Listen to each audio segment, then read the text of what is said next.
My journey into martial arts was not an easy one. I was extremely overweight,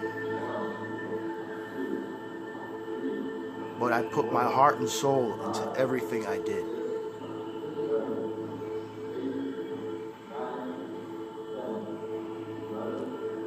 I remember my first day.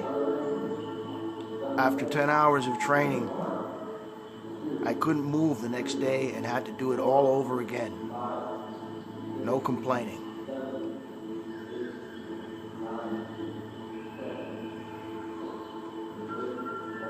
Luckily, I came prepared with some conditioning, but I was still a fat man.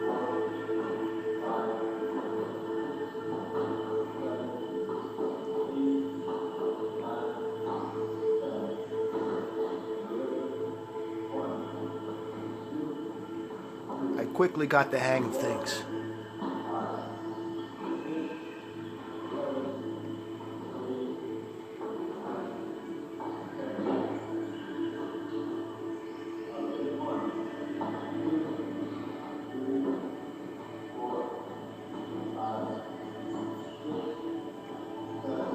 Most of this conditioning I have already done in the past, but what lies ahead, I had never anticipated. The slower and easier the movement, the more demanding it was. It seems the cardiovascular kicking and punching that I was used to was no problem. But when it came down to Tai Chi and slow meditative movement with slow stances, it was murder.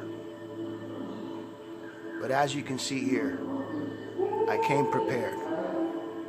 1, 2, 3, 4, 5, 6, 7, 8, 9. By the end of 2 months, I was breaking bricks. 13, 14, 15, 16, 17, 18, 19, 20.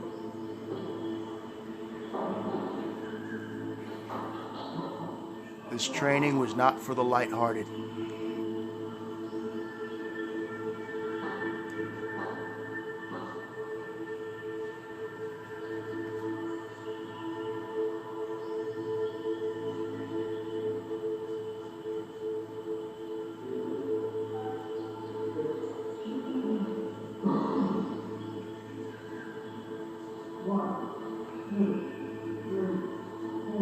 I couldn't even support my own body weight on my fingers here and had to do it on my knees when everyone else was doing it correctly. I remember how ashamed I was. But in 2 or 3 days later, I was doing them correctly.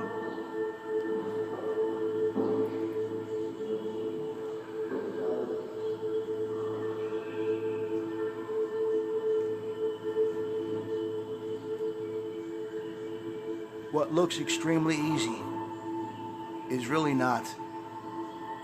Shooting the chi energy to your hands is vital.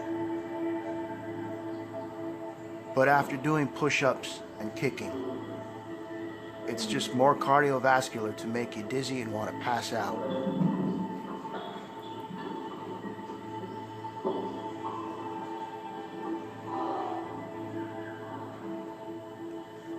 When practicing iron hands and iron body, it's very important to keep the chi flow moving to your hands and fingertips.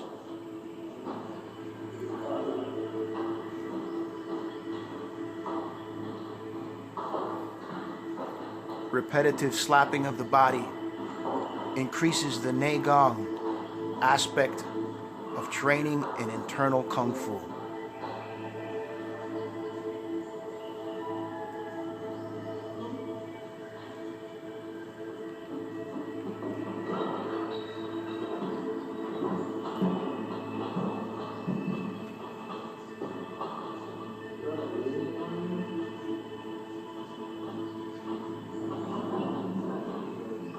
The following forearm exercise is no easy task. Just standing in a wide horse stance for 1 or 2 minutes is difficult enough.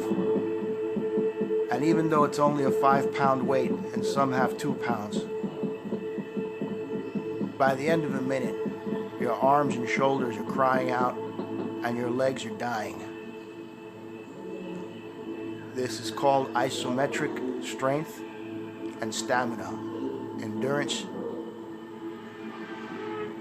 all types of training.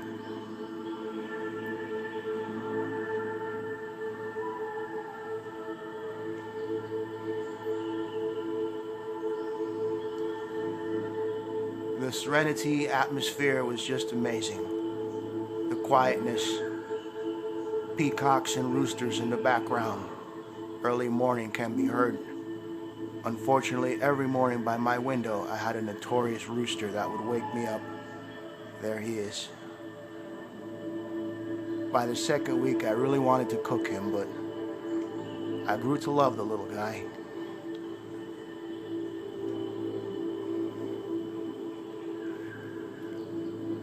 Once again, I picked the longest rope, but that's what happens when you're fat and slow.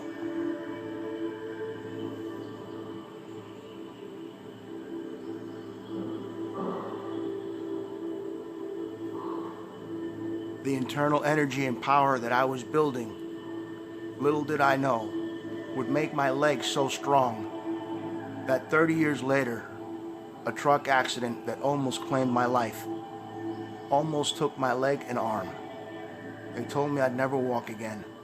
But as you can see, this is the type of training that saved me. My body was so strong from 30 years of this type of training, doing this type of Kung Fu. And because of that, I was able to teach myself to walk again.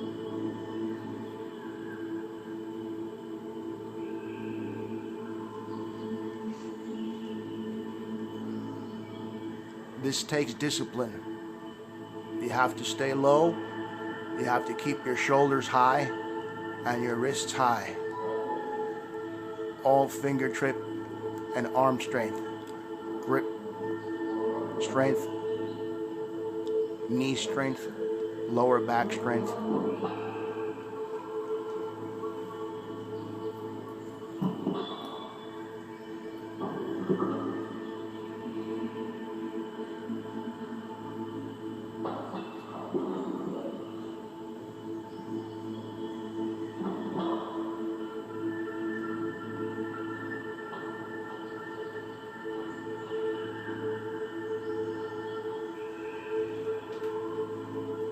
Once again, you must bring the chi flow back to your fingertips and hands. In Chinese Kung Fu, chi flow is very important. Endurance and stamina and isometric strength all go hand in hand, together with proper meditative breathing. All of this builds your chi and fajing energy, your explosive power. The harder you make it for yourself, the better it is. So you don't want to cheat.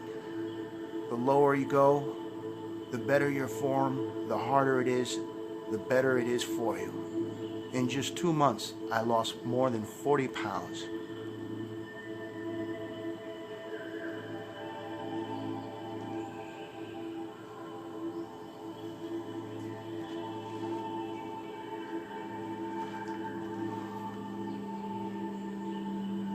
There's no cardiovascular going on here. This is very calm, very concentrated, focused movement that is, I can't tell you, it's cardiovascular, but it's not. You're burning fat by maintaining your posture. The intensity is ridiculous, but there's functionality to it because you're learning to have discipline while in a difficult position. And this is true strength. Isometric strength is true strength.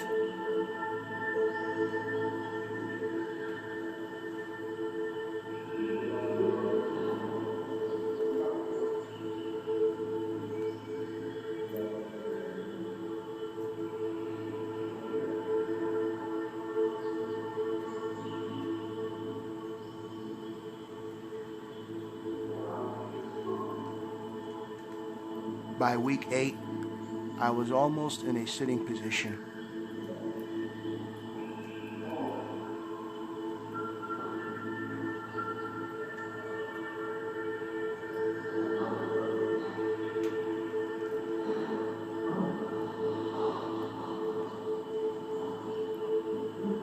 This training was murder for a 300-pound guy. I was 220 pounds of solid muscle with about 80 pounds of you know what. But I made it work.